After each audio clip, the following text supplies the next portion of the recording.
Hello everyone, আসসালামু আলাইকুম। আজকে আমি আপনাদের সঙ্গে শেয়ার করব ইলিশ মাছের মাথা দিয়ে বেগুন রেসিপি। আজকের রেসিপির জন্য প্রথমেই মা ইলিশ মাছের মাথাগুলো ভালোভাবে পরিষ্কার করে ধুয়ে নিয়েছে। তারপরে নুন, হলুদ আর শুকনো লঙ্কার গুঁড়ো দিয়ে ভালোভাবে মিক্স করে নিয়ে গরম তেলের মধ্যে একে একে মাছের মাথাগুলো ছেড়ে দিচ্ছে। মাছের মাথার এক পাশটা ভেজে নেওয়া হয়ে গেছে, এখন অপর পাশটা উল্টিয়ে দিচ্ছে।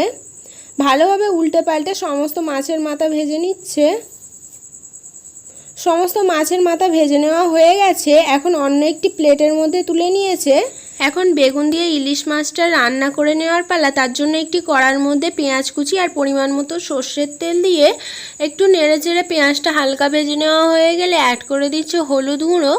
তারপর হলুদটা ভালোভাবে মিক্স করে নিয়ে অ্যাড করে দিচ্ছে শুকনো লঙ্কার গুঁড়ো আর স্বাদ মতো নুন। এখন আবারও সমস্ত কিছু ভালোভাবে মিক্স করে নিয়ে অ্যাড করে দিচ্ছে সর্ষে বাটা আর থেঁতানো রসুন। সমস্ত কিছু দিয়ে অল্প একটু জল দিয়ে ভালোভাবে মশলাটাকে কষিয়ে নিচ্ছে। এই সময় গ্যাসের ফ্লেমটা হাইতে আছে।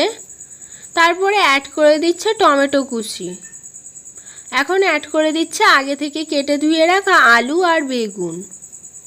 সমস্ত কিছু মশলার সঙ্গে ভালোভাবে মিক্স করে নিচ্ছে।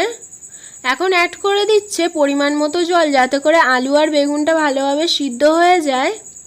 তারপরে কড়ার ঢাকনাটা চাপা দেওয়ার আগে অ্যাড করে দিচ্ছে গোটা কাঁচা লঙ্কা মাঝখান থেকে ভেঙে। কিছুক্ষণ পর কড়ার ঢাকনাটা খুলে অ্যাড করে দিচ্ছে ধনেপাতা কুচি। তারপর সমস্ত কিছু ভালোভাবে নেড়েচেড়ে একবার মিক্স করে নিচ্ছে। তারপরে উপর থেকে দিয়ে দিচ্ছে জিরে মরিচের গুঁড়ো। এখন খুন্তির সাহায্যে বেগুনগুলো ভালোভাবে ঘেঁটে নেওয়া হয়ে গেলে উপর থেকে অ্যাড করে দিচ্ছে ইলিশ মাছের মাথা।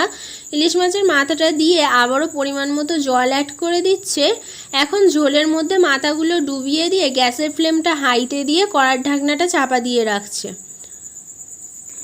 গ্যাসের ফ্লেমটা হাইতে রেখে 5-7 মিনিট মতো ফুটিয়ে নিলেই আজকের ইলিশ মাছের মাথা দিয়ে বেগুন রেসিপিটা সার্ভ করার জন্য রেডি হয়ে যাবে। আজকের রেসিপিটা এই পর্যন্তই। ফিরে আসবো আবারও নেক্সট কোনো রেসিপি নিয়ে। সম্পূর্ণ রেসিপিটা দেখার জন্য ধন্যবাদ।